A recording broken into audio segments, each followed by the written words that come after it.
हे रोले का सगळे? कोण? नाही का? एक कोण? कोण? सर नाशिक शिक्षक मतदारसंघासाठी आपण आलेला आहात. काय एकूण तुम्हाला चित्र दिसतंय? कालच मुख्यमंत्री येऊन गेले. मुख्यमंत्री येऊन गेले आणि मुख्यमंत्री निवडणुकीत कशासाठी जातात हे सगळ्यांना माहिती आहे. मला आश्चर्य वाटतं, या महाराष्ट्राला शिक्षकांची, शिक्षकी पेशाची, शिक्षणाची फार मोठी परंपरा आहे आणि राज्याचे मुख्यमंत्री येऊन शिक्षकांना भाव लावत असतील शेअर बाजाराप्रमाणे,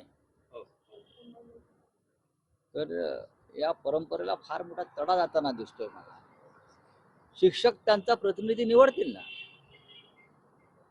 शिक्षकांना विकत घेण्याचा प्रयत्न करू नका, एवढंच मी सांगेन. जर तुम्हाला महाराष्ट्राच्या परंपरा, संस्कृती, संस्काराची थोडी जरी जाण असेल तर शिक्षकांना बाजारात उभं करू नका.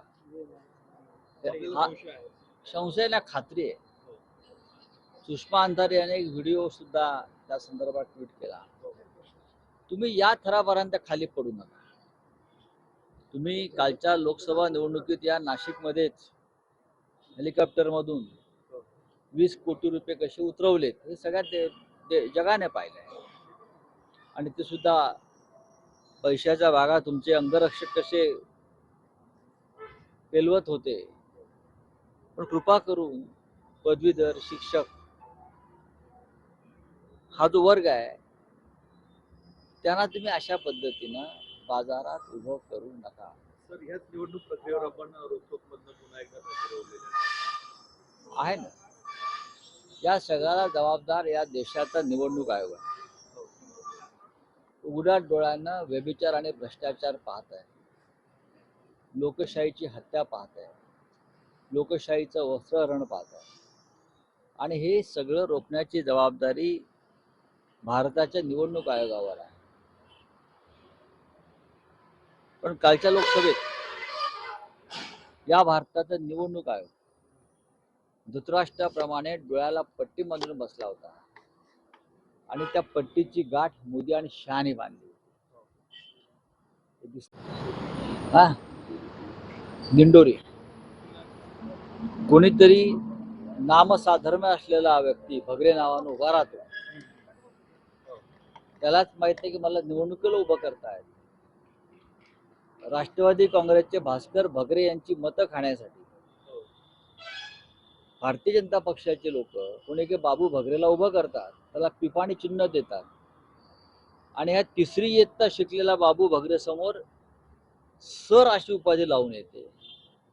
पण भास्कर भगरेंना म्हटले गुरुजी लावून द्या शिक्षक, त्याला गुरुजी लावू दिलं नाही. पण तिसरी इयत्ता शिकलेल्या माणसाला सर लावून भारतीय चुनाव आयोगानं, भारत चुनाव निवडणूक आयोगानं सर ही उपाधी दिली असा आमचा. आणि त्यांनी लाखभर मतं घेतली प्रचार न करता. अशा प्रकारे लोकांना फसवून मतं घेणं, फसवून लोकांची मानसिकता लोकांना भ्रमित करून लोकांना फसवून मतं घेणं आणि आपला विजय प्राप्त करून घेणं या लोकशाहीला कुठेच मान्य नाही.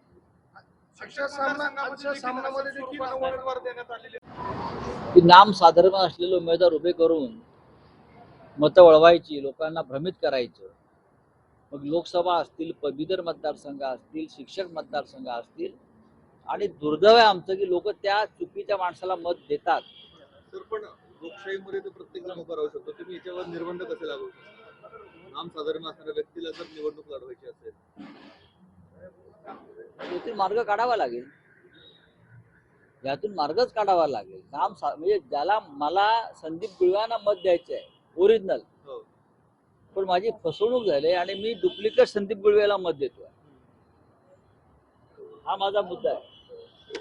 मला भास्कर भगरे यांना मत द्यायचंय, पण दुसराच कोणतरी भगरे समोर दिसतोय. आदिवासी भाग आहेत, अशिक्षितांचे काही भाग आहेत, शेतकरी वर्ग आहे, चुकतो.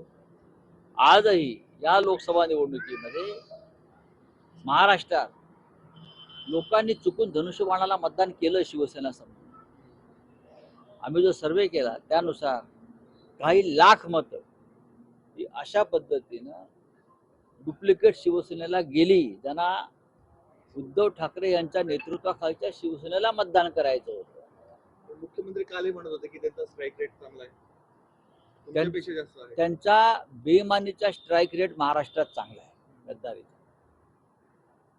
पैशाने स्ट्राईक रेट विकत घेता येतात, तो त्यांनी केला. आमच्या काही जागा हातात तोंडाशी आलेल्या घेतलेल्या. मुंबईची जागा या स्ट्राईक रेटवाल्यांना लुटली, दरोडा टाकला. इतर काही जागा अशा पद्धतीने आमच्या गेल्या.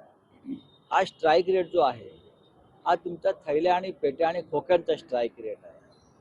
हा जनतेचा कौल नाही. 2 दिवसापूर्वी असं स्पष्ट केलं होतं की लोकसभेत आम्ही 2 पावलं मागे आलो होतो, महाविकास आघाडी एकसंघ राहावी यासाठी. ते कदाचित जास्त जागा मागू शकतात. आपली काय तयारी आहे? उद्या कोणती बैठक नाही. उद्या एक बैठक आमची ठरली होती, काँग्रेस, राष्ट्रवादी काँग्रेस आणि शिवसेना अशी एक बैठक नक्की ठरली होती. पण उद्या महाराष्ट्रातील काँग्रेस नेत्यांची दिल्लीत बैठक आहे. त्याच्यामुळे काही वरिष्ठ काँग्रेस नेते बहुतेक सगळे दिल्लीत असल्यामुळं महाविकास आघाडी म्हणून उद्या बैठक होणार. पुढली तारीख आम्ही ठरवू. पण आपला जो प्रश्न आहे शरद पवार साहेबांचा, अजून जागा वाटपावर चर्चाच सुरू झालेली नाही. शरद पवारांचा स्ट्राईक रेट हा महाराष्ट्रात सगळ्यात जास्त आहे.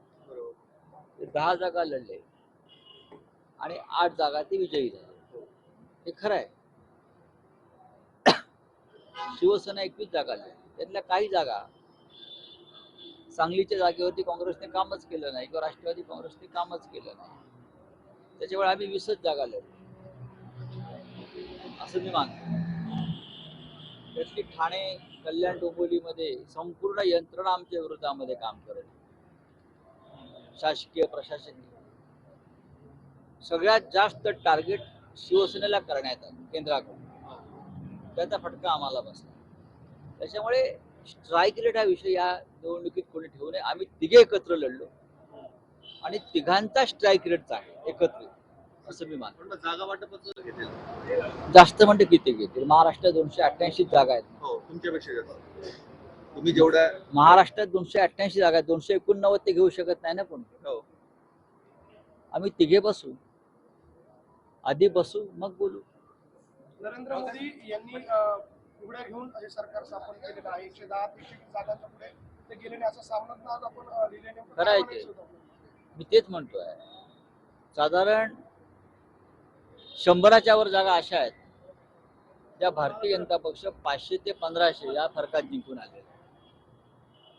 आणि त्यातल्या बहुसंख्य जागा या नंतर दबावानं तो विजय, प्रशासनावर दबाव आणून तो विजय त्यांनी प्राप्त केला. 500 ते 1000च्या फरकातला अनेक जागा. म्हणजे मी तुम्हाला अगदी खात्रीनं सांगतो,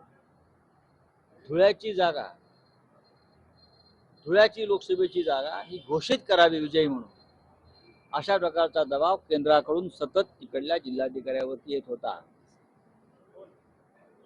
कळलं? शेवटी ती जागा काँग्रेसनं जिंकली. पण 7 ईव्हीएम मशीनची मतगणना ही बाकी असताना सुद्धा हा विजय तुम्ही लगेच घोषित करा, अशा प्रकारचा दबाव महाराष्ट्रातले भाजपचे नेते, सत्ताधारी भाजपचे आणि केंद्रातून खास करून वरिष्ठ सत्ताधारी हे थेट फोन करून धुळ्यातल्या लोकसभेचा निकाल ताबडतोब घोषित करा, अशा प्रकारचा दबाव आणून काँग्रेसची भाजपा ती जागा लुटण्याचा प्रयत्न करत होते. पण काँग्रेसच्या सतर्कतेमुळे ती जागा परत व्यवस्थित त्या पेट्या मोजल्या गेल्या आणि ती जिंकली. अशा प्रकारे 100च्या वर जागा या देशामध्ये मोदी शहा यांच्या भाजपनं ओरबडलेल्या आहेत. जर पण हे धुळ्याबाबत आपण ती जागा आहे ते आपण असं कधीच बोलले नाहीत. त्या दिवशी किंवा त्याच्यानंतर 1-2 दिवसांनी कोणी का आक्षेप नाही घेतला? हळूहळू ही माहिती बाहेर येते. मी आज सामनात तेच लिहिलं आहे ना, 100वर जागा त्या 500 आणि 1500च्या फरकानं जिंकलेल्या आहेत भाजपनं. त्यातल्या बहुतेक जागा या दिल्लीच्या दबावातून त्याचा निर्णय फिरवण्यात आलेला आहे. उत्तर प्रदेश आहे, त्यात बिहार आहे, खास करून ओरिसा आहे. ओरिसातल्या बहुतेक जागा या लुटलेल्याच आहेत. साहेब, निवडणूक आयोग आता निवडणूक आयोगाने उद्धव ठाकरेंनी केलेल्या वक्तव्याच्या जिल्हाधिकाऱ्यांकडून रिपोर्ट मागवलेला आहे. उद्धव ठाकरेंवर कारवाई करण्याच्या तयारीत निवडणूक करू द्या ना. सगळ्यात आधी निवडणूक आयोगावर कारवाई केली पाहिजे, पक्षपाती पद्धतीनं काम केल्याबद्दल. आणि हे जे सरकार आहे सध्याचं, हे अस्थिर सरकार आहे. ज्या दिवशी सरकार कोसळेल त्या दिवशी पहिली कारवाई निवडणूक आयोगाच्या 3 अधिकाऱ्यांवर होईल. साहेब, भाजपच्या देखील परीक्षा दोन नेत्यांनी सारख्या आता भाजपच्या 2 नेत्यांनी भाजपला सोडलं. नावं सांगा ना. त्यात सूर्यकांत पाटील आहेत आणि दुसरे ते रमेश होते आहेत, ते काँग्रेसमध्ये प्रवेश करण्याची शक्यता आहे. ते मूळचे काँग्रेसवालेच आहेत. साहेब, सर, असं- पुण्याचे आमदार त्यांच्या पुतण्याने एकाला चिरडले. होईल ना कारवाई, कायद्याने कारवाई. साहेब, परीक्षा पुढे ढकलल्या जात आहे सारख्या नीटच्या आणि